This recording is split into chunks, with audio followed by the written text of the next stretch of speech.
our house just because of the price point of chicken right now. It's so much better than beef. And I can get large packs of it and cut it up and freeze it ahead of time. So chicken is like a staple in our house. And honestly, there is some, like you saw tonight, the variety that you can make with chicken is incredible. You can make it um, Asian flair, you can make it Italian, you can make it barbecue and USA style, right? Like you can, the recipes for chicken are absolutely amazing. So don't don't be a chicken with your chicken and and try something new. And this one tonight does have a little Asian flair with it. But before I show you guys that, I wanted to go back to Judy, the set of the impressions. So if you follow Cindy Watford's amazing bingo format and you play 9 games of bingo, you can get that entire set for that sale price, and you can break it up into 9 prizes. You can do 2 tumblers together, 2 plates together. So you would have 9 prizes all together, splitting up the bowls. And then you would just do like some little giveaways or fun things for all of those that attended. And for $59 minus our cost or our discount, holy camoli, you will make so much money at your bingos and people will be in love with that impression set. So a great thing to think about for future bingo prizes as well. And a lot of people are like, oh, I love those colors because it looks like Fiestaware without the scare of anything breaking or chipping or, right, getting damaged. So beautiful Fiestaware, but Tupperware style. So hula chicken. Has anybody tried hula chicken before? Okay, it is made with pineapples, pineapple juice. There is another recipe called huli huli chicken, which you can do that in our pressure cooker as well, or even in the stack cooker. But this is hula chicken. It's a little simpler, and we're going to use the pressure cooker for this. I tell you, pressure cooker is going to be a weeknight dinner winner. It is going to save you so much time, energy. Pretty much anything you make in the pressure cooker is going to be 20 to 30 minutes max. Okay, and then you have a little bit of rest time, and everything comes out maximum flavor, super tender, and you can put other things with it, sides. So what I did was, while I was preparing all of the ingredients for the chicken, I went ahead and steamed my broccoli using the 4-in-1 multi-steamer, right? So I've already got that nice and steamed and ready to go alongside my chicken. And that will stay nice and warm on the side there. And of course, I made rice. That's just, it goes great with it because it is an Asian style chicken. So what you're going to need is your pressure cooker. And this is a 2-quart vessel. So pretty much anything you would do in a traditional pressure cooker, anything you would do in an Instapot, anything you would do in your crock pot, you can do in the pressure cooker for the microwave. And by using the pressure cooker for the microwave, you're going to save so much time because a slow cooker, minimum 4 hours, right? Sometimes 8 if you really want it to be super tender. But because you're pressure cooking and using the microwave, you're using so much less energy, saves so much more time, right? I said anywhere from 20 to 30 minutes. And it's, the flavors are like so much more vibrant, and the meat is so much more tender because that super steam, that super heat that's created when you're using the pressure cooker just infuses everything together. So what you're going to need for this is a couple of ingredients here. You're going to need 1 cup of pineapple juice.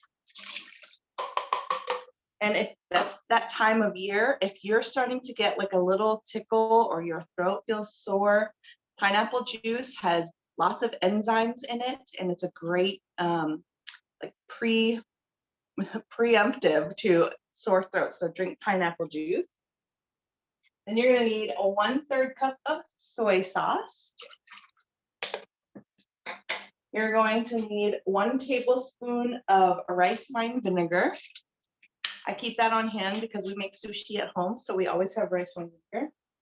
You're gonna do 1 to 2 tablespoons of your favorite hot sauce. It could be a sriracha, it could be gochujang from Korea, it could be Texas Pete, doesn't matter. And you can adjust it. If you think 1 tablespoon is too much, go half.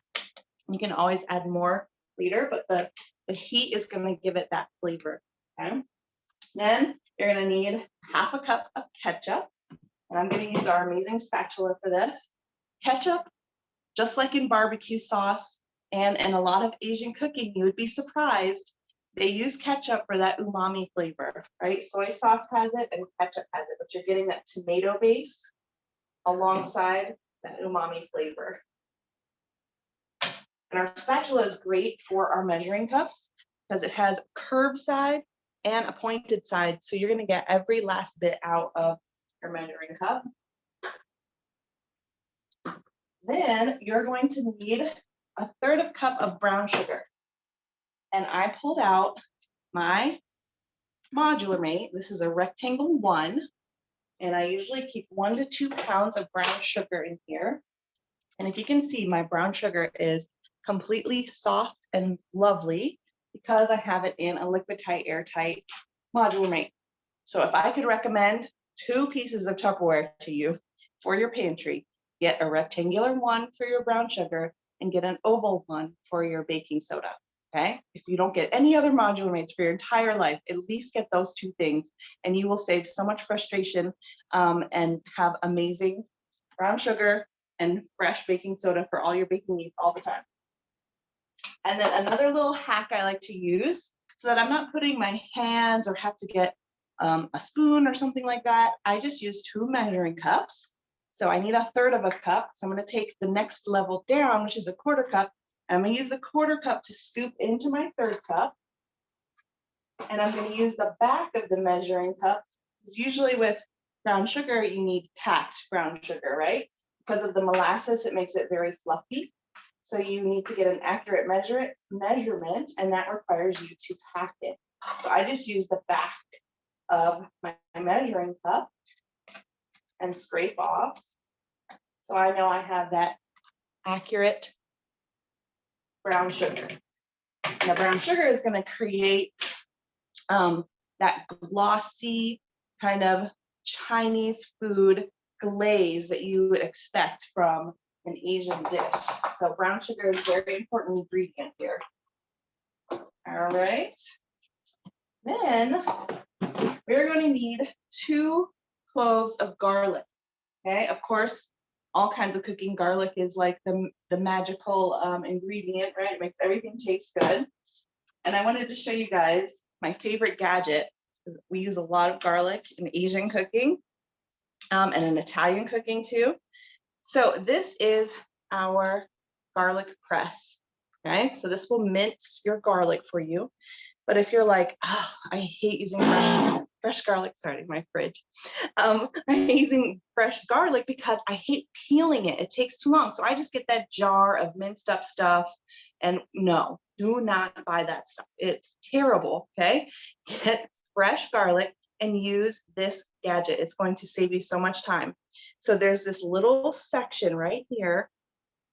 It actually has a picture of the garlic right there. See it kind of embossed? You're going to put your clove right in that little secret chamber, and you're going to flip over this metal piece and see how it has a little extension here. And what you're going to do is you're going to press down, if you guys can listen. It cracks your clove right open, and I can peel it. So look at that. Boom. Peeled. Beautiful. Ta-da. Right? And then I just transfer that back over to the mincing side, and then I can press. And what I love about this is it's flat, so I can either take my spatula or I can just run it across the edge of my bowl, and it's right there ready to go. The other great thing is when I go to wash this, look how I can access every part of it, and I don't have to worry about leftover dried up hard crusted garlic on my garlic press. This thing is amazing. You should be sharing it with the entire world. Okay, so we're gonna have 2 cloves Oh, and if you don't like that trick, you can always take your garlic, put it in some water, just some cold, fresh water. I've got 2 of them in there. You can put your seal on. Of course, this is impression tumbler with the dripless straw seal. You give it a quick shake back and forth, seal all the way, and that peel will come right off. There you go. So you don't have to be chicken about getting whole clove real garlic. Make sure you buy it from the USA too. Don't get it from China. Okay. Then here's our second clove going in. It's just so easy to use. I've used many, and this is the best. All right, so we got our clove, 2 cloves of garlic, and then we're just gonna take a little bit of ginger root. I peeled it with our 5-in-1 peeler, universal peeler. You don't have to use the back of a spoon, right? That's a nice hack if you don't have one of our amazing peelers, but using our peeler is so fast, and look how beautiful it cleans up. No extra ginger peel on there, great for making your juices and recipes like this. You can even do a big batch of it, grate it up like this. You can even use our zest and press top to this as well. And when you have it all grated, you can put it into our fresh and pure ice cube trays and have an ounce of ginger ready to go, so you don't have to worry about having to grate it for all of your recipes. All right, so that just needed 1 teaspoon. So we have our mixture in here. We're just kind of gonna zhuzh it around. But just think, all that pineapple juice and that ketchup and that soy sauce is gonna make an amazing sauce. Then we're gonna take 16 ounces of crushed pineapple.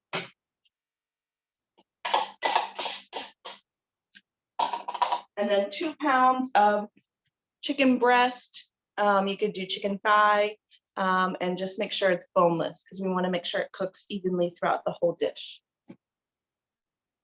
All right.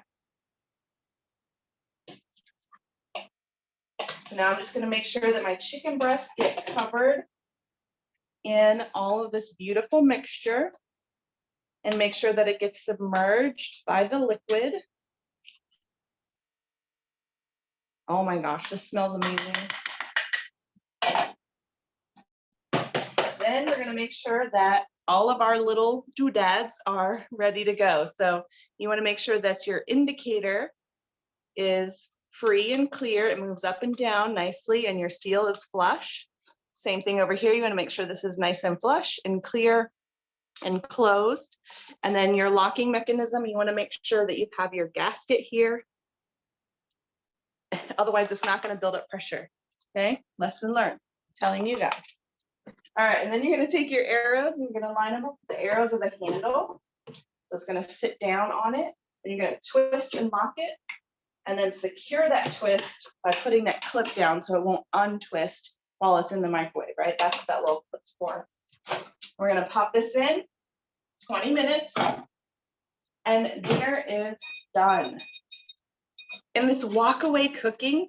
I don't know about you guys, but 20 minutes on like stovetop or anywhere, like 20 minutes in the microwave where you can walk away and go finish another task, help a kid with homework, you know, go take some meditation, do something for yourself. That right there is like the best thing about walk away cooking, and our amazing person. So what we'll do is I'll show a finished product later, but we have that in there. I'm going to plate it with some rice and our beautifully steamed broccoli, and done. Easy breezy. Hula chicken. Is that brownies on the back part of your stove? I saw them. Oh my gosh. Oh. Yes, I made brownies. My 15-year-old is taking his SOLs right now for the mid-semester, so I wanted to reward him with some brownies tonight. Oh, those look so good, Shana. They smell so good. You guys see what I'm talking about when I say like she's just an overachieving mom, right? Put me to shame. I'm glad my daughter's raised because I would feel so inadequate. Shana, you're amazing.